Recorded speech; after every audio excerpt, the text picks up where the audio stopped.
bring my daughter in here, who is a mental health specialist. And let's see if we can get her in to answer mental health questions. I've just pushed the button and we're waiting for her now to join.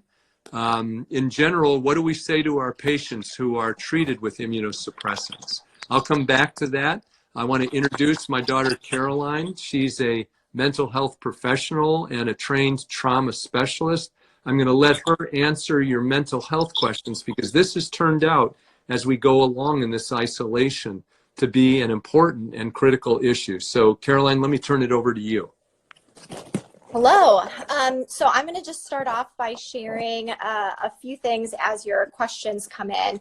And that, first of all, is I'm just going to share the National Suicide Lifeline number, and that is 1-800-273-8255. So if you have a family member who is in isolation at a stay-at-home order and you are concerned about them, you can always call the police and ask them to do a welfare check on your person. So even in these times, especially in these times, we know that isolation fuels depression and fuels anxiety, and being away from some of those things that we have otherwise done for coping can increase some of that suicidal thinking. And so we don't want you to think that you're a bother by calling. We want you to contact the hotline if you're struggling, contact the police if a family member is struggling. If you are someone at home who's struggling, again, you need to be in communication with your therapist about that. Follow your safety plan. And reach out to suicide hotline, to 911, or those things that you've talked about in that plan. So we want to make sure before I even go down the road of mental health that we talk about that, because I know that this time of staying at home and social distancing can be incredibly hard with mental health. So I wanted to start out with that. So Caroline, maybe can you give us some of the early signs that we might notice in ourselves or in our family members or other people related to the distress of maybe not being at work, maybe not having that social contact? Sure. So again, we want to be kind of take the posture of curiosity with those around us. So when you're looking for warning signs, you want to be very curious about it. You don't want to see warning signs and sit down with someone and say, I think you're depressed. I think that you're anxious. That's probably not going to go well. Rather, we want you to take the posture of curiosity. I'm starting to notice these things. Can you tell me what you're experiencing right now? Tell me how this time of quarantine is going for you.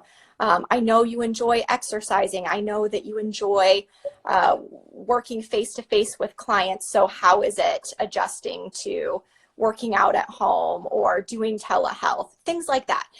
The more curious we can be, the more open the conversation can be. So taking on that posture of a curious learner, a curious observer is quite helpful.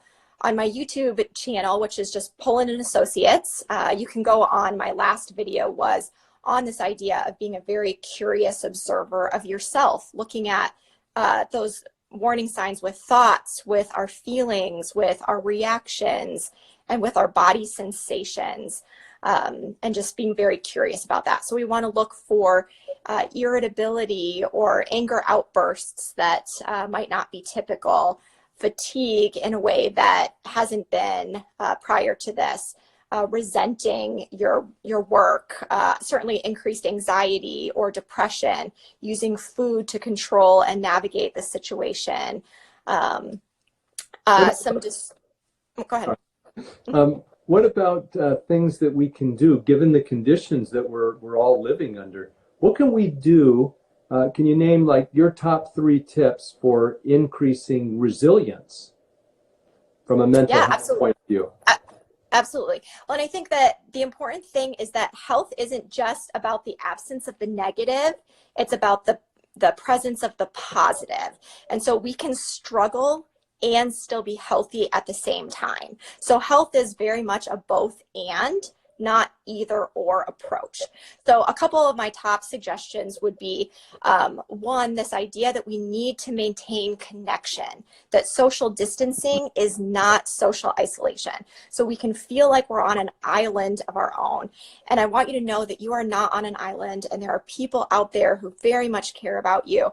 But being proactive about doing this connection today so that you don't get depressed so far that in 2 weeks you can't have the energy to reach out is really important. So reaching out and setting up Zoom hangouts with your friends, coffee dates over FaceTime, signing up for a virtual book club. I'm getting emails every day from book groups that I'm a part of on Facebook, setting up those virtual clubs, virtual gyms online are all great. Secondly, we want to be able to move and breathe intentionally. So if you go on YouTube and just look up mindfulness-based channels, they can walk you through some breathing exercises and things like that. The more oxygen that we have in our system, the more that we combat some of the stress hormones that we have. And so we want to be moving intentionally, working out, just going on a walk and seeing nature, looking at the sunshine, things like that. And then my third tip would be just watching your thought patterns. The ways that we talk to ourselves have a huge impact on our emotions, on anxiety and depression. We can really ramp ourselves up if we're saying that this is unmanageable, unsurvivable, I can't handle this, it's intolerable.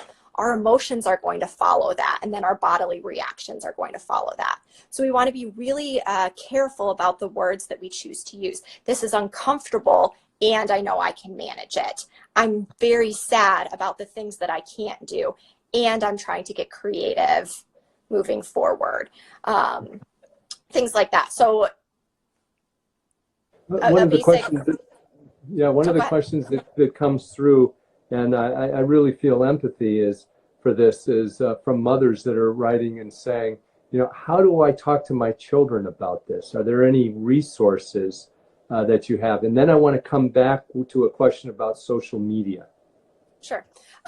Again, so if you go to my YouTube channel, throughout a couple of the videos that I've created, I've included some fun activities for kids that you can incorporate, as well as a couple resources on how to talk to your kids. If you go to the Fred Rogers Center, they have a Facebook page as well as a website. They actually have a document up on how to talk to kids. But again, I think that idea of being a very curious noticer as a parent is important.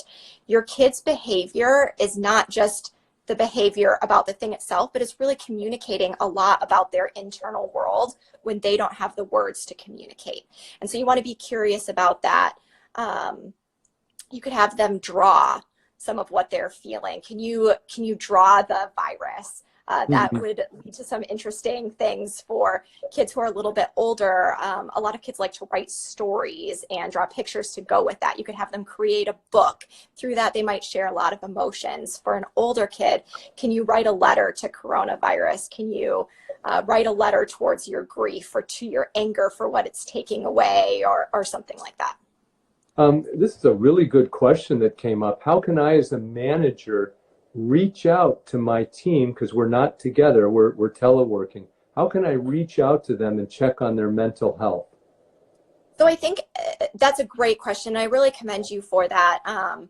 I have seen bosses do this well and see bosses do this poorly right now. And I think that the primary thing is to continue to let them know that you are aware, that you are staying on top of the information and trying to make the best choices that you can for the team. If you're a distant boss that's not regularly showing up in the inbox of your employees, they're going to start to question you as a leader.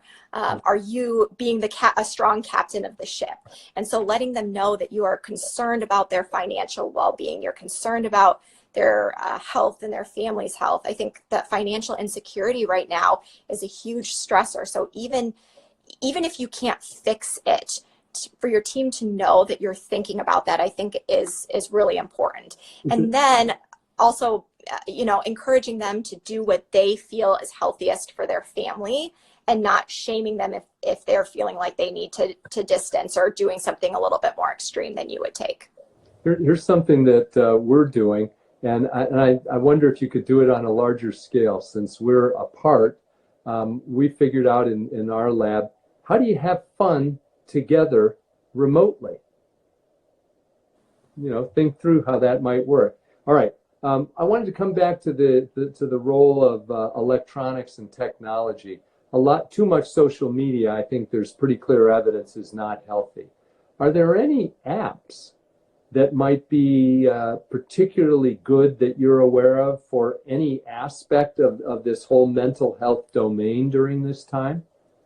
Sure. So, with social media, there's two sides of the coin. It's a great resource, and yet if we spend very much time on it at all, we start to get progressively unhealthy. And so with any sort of engagement of apps, social media, anything like that, we just want to set very healthy boundaries for ourselves. On my Facebook page, Poland and Associates, I put up a handout on podcasts that would be healthy to listen to in this time. So not quite apps, but again, some of that educational piece, there's some for adults and some for kids there. But apps like What's Up, Mindshift, Headspace, Calm are all really good apps that are backed by research that would be excellent to utilize during this time. I'm aware of one app that I guess the military probably developed it, called Hope Box. And I know a number of people who have found that helpful. Any other specific things in your field that those of us in the medical field dealing with the acute issue are going to have to pay attention to? And one that I'm thinking about is the role of really almost kind of PTSD when you're in these wartime conditions, really, for some of the frontline healthcare workers. Any suggestions there to not only prevent that from happening, but what do you start looking for and saying, I need to talk to somebody about this?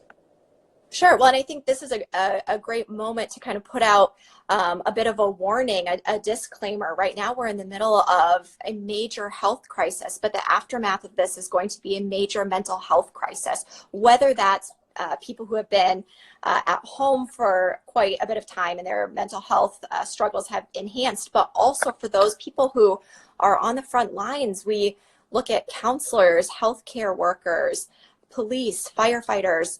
I think about the doctors already, in Italy and what might be coming in New York, looking at who they have to save and who they're not going to give treatment to. I mean, those are things that create quite a bit of trauma and secondary traumatic stress. And so, again, those things that you can do today to continue to build resiliency in yourself in any little way, deep breathing at work, being mindful, just focusing on your feet on the ground, some really simple things that you can do when the day is hectic can actually be preventative measures that you can take. I would also encourage you, if you're a people helper at all, so again, this would go out to educators as well and pastors, to engage with something called the ProQual, the Professional Quality of Life. If you Google that, an assessment will come up, and you can begin to use that kind of as a metric outside of yourself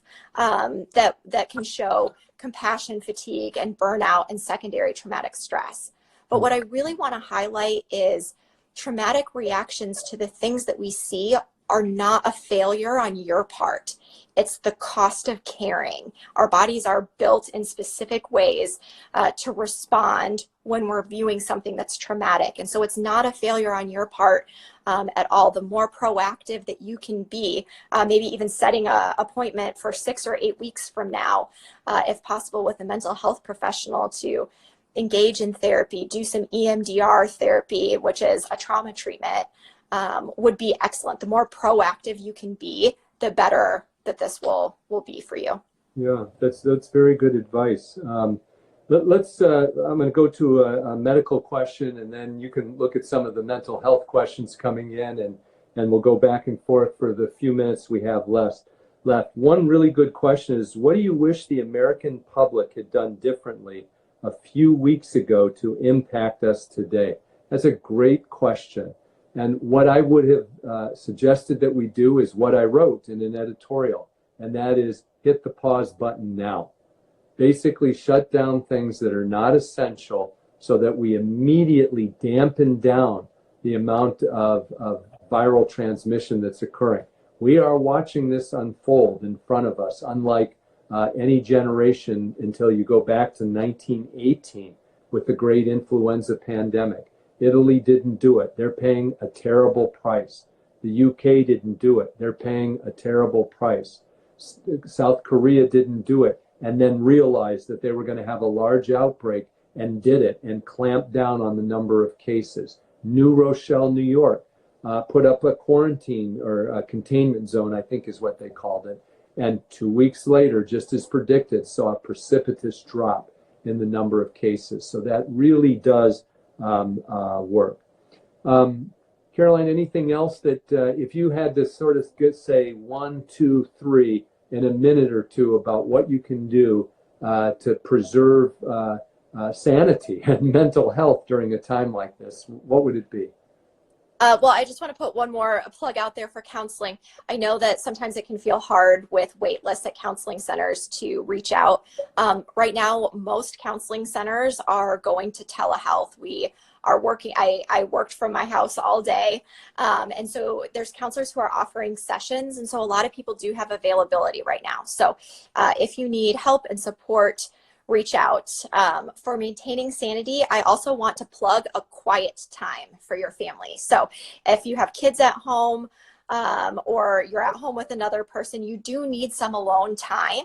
And so everyone can go to their rooms and just have a quiet time. That doesn't mean you have to nap, but it really is healthy to, be able to be your own person and sit with your thoughts and give yourself what you need. So implementing quiet times, regardless of if your kids do nap times, I think is really important. So my final couple of plugs is make sure that you're reaching out and you're maintaining social connection, even at this time of distancing, to make sure that you're moving and breathing intentionally. If you're somewhere where you can get outside while staying distant from people, we respond to nature very differently than anything else. So looking at green grass, blue sky, sunshine are all very healthy.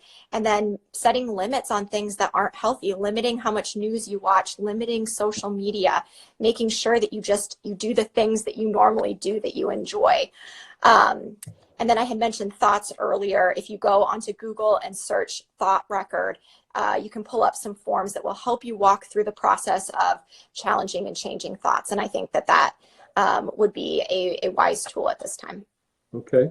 Another question that I got is, how should I decide if I should push off my doctor's appointment until this is over? I think the question's born of not wanting to overload that doctor and also not wanting to sit in a waiting room where other people have been and perhaps crowded. I think that's best done by contacting that physician's office to find out what is the appointment for. If you need to adjust your insulin and that's the reason for the appointment, go. If this is, my yearly physical, that can be delayed by a month or two if you're not having symptoms or there's nothing important to do. If it's a standard blood pressure check, you may be able to get that at another setting where there is no waiting room. So it's somewhat context dependent. I do want to say, and it is linked on my Instagram site, today I recorded a live stream podcast with Dr. Howard Baukner, who's the editor-in-chief of the Journal of the American Medical Association, and that is already posted on today's JAMA. So for all the healthcare workers, you might want to go to the Journal of the American Medical Association. Howard asked excellent questions that we covered. Caroline, we might have a time for another mental health question that you want to take. One of the other things that I've been asked is just how to engage well with people. Remember, when we tend to view something as a threat, we tend to kind of get angry or push away from someone. So at this time of social distancing, I still want to encourage you to Be friendly when you pass people on the street, and smile. When we smile, our emotions tend to follow along with that. So even these small ways in how we move and how we breathe and what we reflect to someone gets reflected back to us. So that doesn't mean you can't be sad and grieve and all of that right now as well. But I really want to encourage you when you're out and at the grocery store to be polite and thank the people who are working very tirelessly and smile. That will help impact their mental health, but it will really also impact yours as well. Okay. Be thinking, I'm going to ask you the question of what's one thing everybody should do in terms of mental health. I'm going to answer the question of what's one thing everybody should do in terms of physical health. The social distancing and hand washing are absolutely key. Mental health wise. Oh, sorry. Yeah. So with mental health, focusing on the things that you can control. You might not be able to control that your birthday party got canceled, but you can control the grieving process on that. You might not be able to control your gym closing. You can control how you navigate working out and your feelings around that. So focusing on the things that you can control, your thoughts, your feelings, your reactions, and your body sensations, instead of just focusing on the things you can't control. Okay, maybe the last question here. What has been the most surprising aspect of this pandemic? And maybe we'll both answer it. Let me say, by the way, please DM us so that we can answer your questions. Most surprising thing to me has been the relatively large number of people and states and communities that have not taken this seriously and for which we're now going to pay a longer, higher price. Caroline, from the mental health side, what's been the most surprising?